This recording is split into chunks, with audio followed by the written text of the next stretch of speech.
Thank you, Professor Easton, for the kind introduction and for having me here today. It's an enormous honor.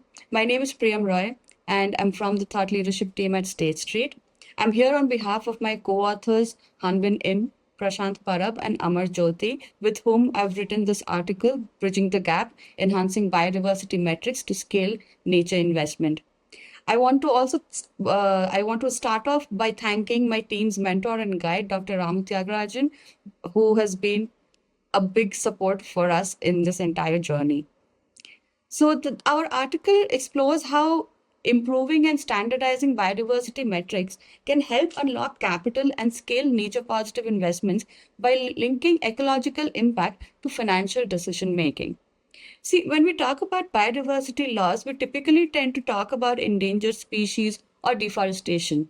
But then it extends to so much more than just that. It extends to fundamental life supporting ecosystems. And these natural ecosystems are breaking down at an alarming rate. The World Health Organization estimated that annually the economic cost of biodiversity loss is a staggering $10 trillion. Obviously, our financial systems are tied to the health of nature, and financial risks are very deeply intertwined with its degradation. We all know that there is an enormous funding gap between the funding that's needed and what's actually being invested to protect and restore nature. There's, of course, public and philanthropic contributions, which is extremely valuable. But then they independently and single handedly cannot bridge this enormous funding deficit. And as such, attention has shifted towards the private sector for capital mobilization. The current landscape of biodiversity metrics is extremely complex, it's inconsistent, and very often difficult to apply in practice, which is a great deterrent to capital allocation to biodiversity initiatives. Now, currently, the biodiversity metrics that are in use today are a diverse array of tools and frameworks. They range from high level conceptual models to very detailed technical assessments.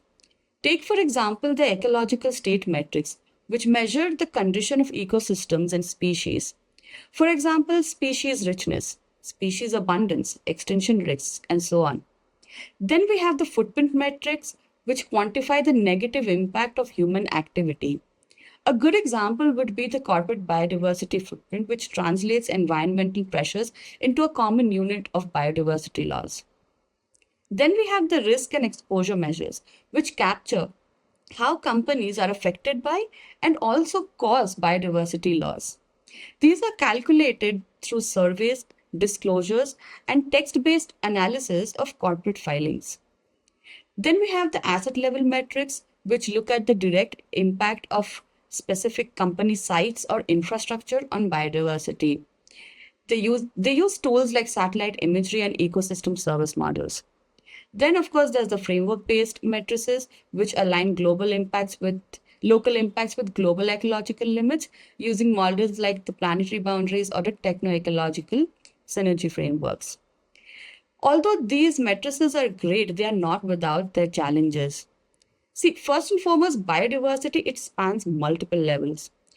From genetic diversity within species to the variety of species in an ecosystem to the health and function of ecosystems themselves, and then the entire combination of multiple ecosystems in the world.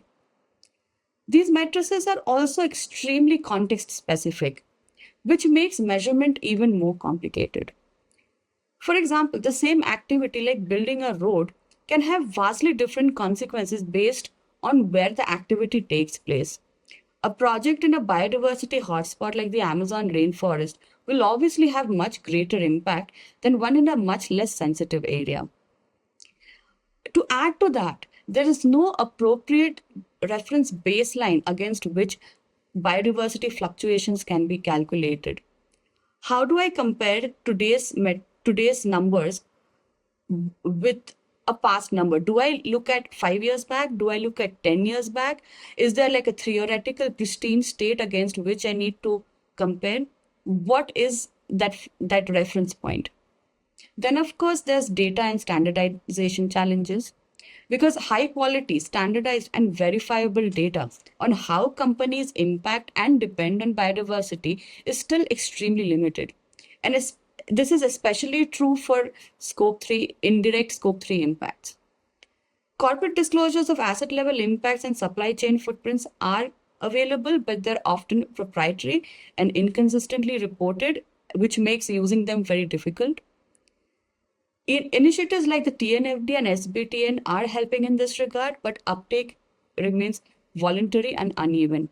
And without harmonized standards for data collection, metric calculation, and scenario definition, assessments cannot be reliably compared across organizations, geographies, or time horizons. Then comes the next challenge of linking these matrices with financial materiality. See, investors require clear evidence that biodiversity dependencies and impacts translate into material risks or opportunities.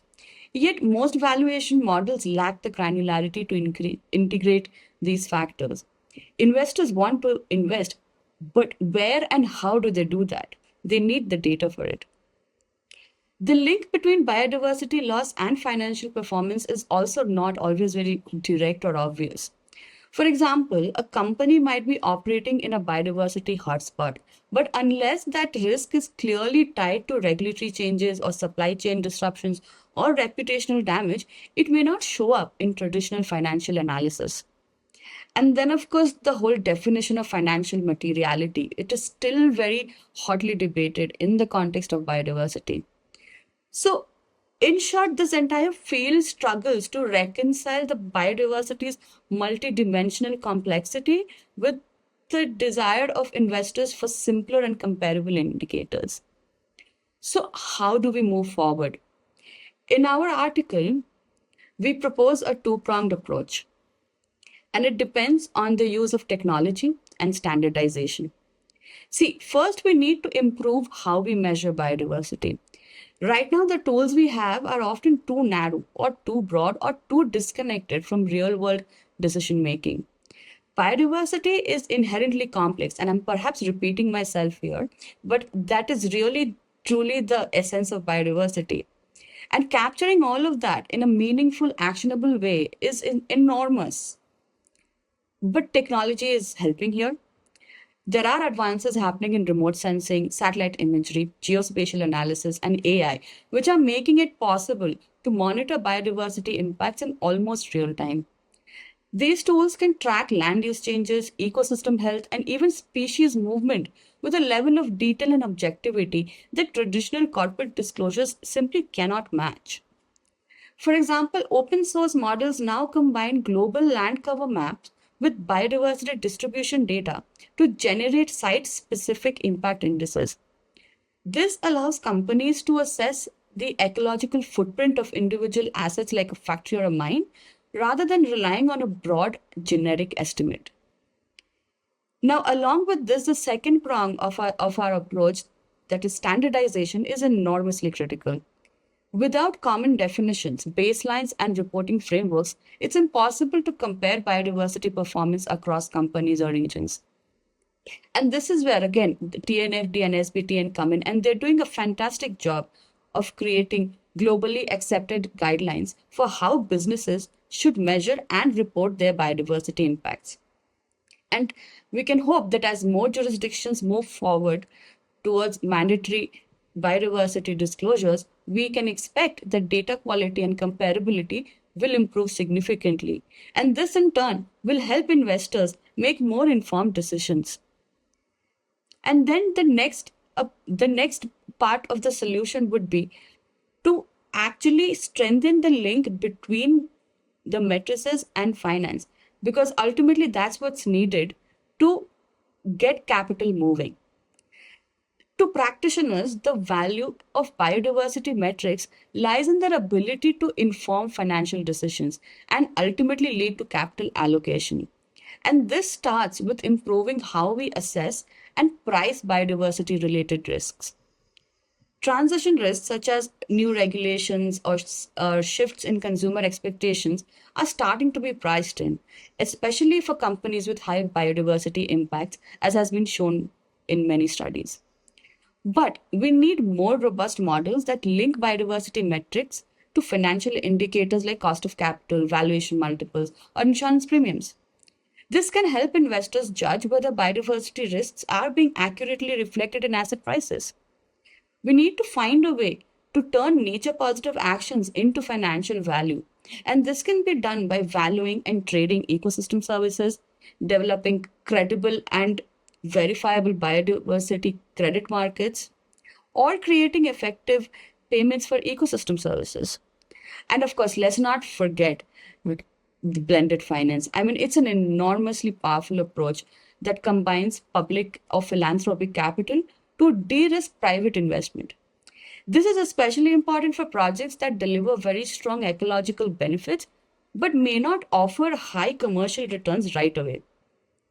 Using tools like guarantees or first loss capital can help attract more private investors into the space of biodiversity. In conclusion, the final thing that I would like to say is that no one single entity can make biodiversity investable. Different entities and different actors need to play their parts, and it will become investable naturally. Scientists, they need to work towards refining matrices to improve their practicality, and they're already working on it. Policymakers, they need to establish clear and uniform standards that can be broadly applied, and they're already doing that. They also need to develop incentives that support nature investments. Technology, which is already advancing, and it can keep getting better. Companies, they need to be more transparent about their environmental impacts, but of course, they need incentives for that. And then financial professionals who need to find ways to integrate biodiversity metrics into the risk assessment frameworks and also find ways to come up with innovative financing mechanisms to finance nature investment. Thank you so much.